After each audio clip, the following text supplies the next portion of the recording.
I'm Triple J, and welcome to Brain Food, where I tell you what's yummy and nutritious for your head. If you're wondering about the shirt, well, this is actually the Kickstarter reward I am currently wearing that I received for contributing to the Paradox Girl graphic novel Kickstarter. It's a really fun series, and this is actually this is her favorite treat, Paradox Girl's favorite treat that was discontinued in the 80s, that she continuously goes back in time in order to try and get. However, I'm not going to be talking about Paradox Girl today. Today I will be talking about Margaret Stohl's book, Black Widow, Forever Red, which is Marvel's first foray into the young adult novel series that is connected with the Mavel Cinematic Universe. Now, this isn't the first time that Marvel's released novels about their characters. They released many of them throughout the 90s. In fact, I still have many of those books, including a Spider-Man trilogy by Diane Duane. Right here we have the three-part series Doomsday by Danny Fingeroth and Eric Fine. We also have the X-Men trilogy here by Christopher Golden, part of the X-Men Sanctuary series. In fact, Marvel has released a lot of really good novels back in the day. So quite frankly, I was really stoked to hear about the Black Widow young adult novel, especially after seeing her in action in Age of Ultron. Now, many people were certainly disappointed in some of the writing with regards to Black Widow in Age of Ultron, particularly to the part that she's a monster because she can't give birth after what was done to her in the Red Room. And it was just really disappointing. It certainly didn't help that a lot of the merchandising for Black Widow erased her from her own awesome scene in the movie. As such, when I first heard about this, I reserved it on Amazon and I got it and I started to read it, and it was a bit of a disappointment.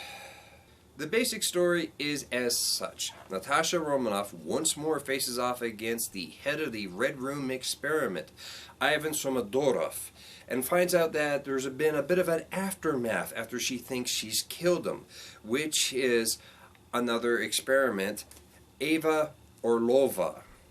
Now, you would think that would actually lead something interesting. After all, you have two people who have had very similar experiences. You know, two women who, or an older woman and a younger girl, who have experienced such tragic loss in order to be shaped into weapons by this guy who they absolutely despise.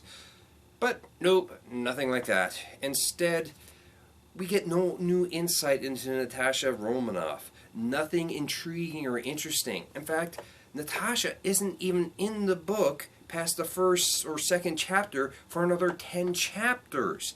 Instead, we're focused on Ava living in America and this other guy named Alexei, or just Alex for short, who somehow knows how to speak Russian and is every bit as good at martial arts as Natasha herself. Guess why? Alexei is Natasha's long-lost brother. And yes, that is every bit as contrived and out of the blue and just plain boring as you can expect. I really wanted to like this book. I really wanted to see, a fresh new perspective on Natasha Romanoff. I really wanted to see her in a solo adventure. I didn't want to see her babysitting kids. I didn't want to see her having to divide her time with these two new characters. One, Alex, who I could barely give a damn about, because guess what? He dies, and I don't care. I really don't care. It sheds no new light on Natasha. Ava, at the end, joins S.H.I.E.L.D. as the Red Widow, thanks to some super science experiment, basically about quantum entanglement, which sounds really cool and could have provided some new interesting insights, but ultimately goes nowhere, and the potential is unfortunately wasted. I can't recommend this book. I really can't. This feels like a trope-laden lazy attempt, which is a bit of a shame, because in reading the final words from the author, she seems to really love Black Widow, And it's just... Did I mention that Ava and Alex fall in love for some reason? No.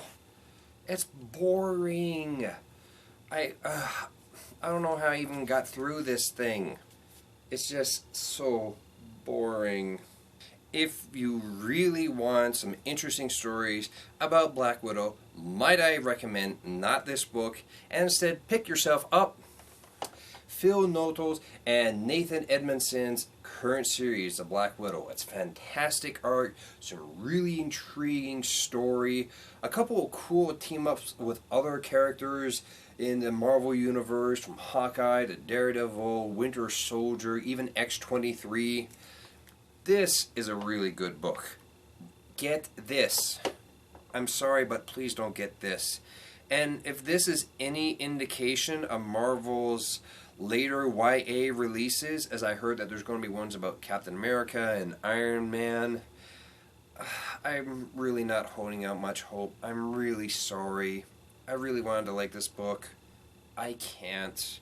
If you like it, good for you, but I can't recommend it. Buy this instead. I'm Triple J, and that's all I got left to say. Take care.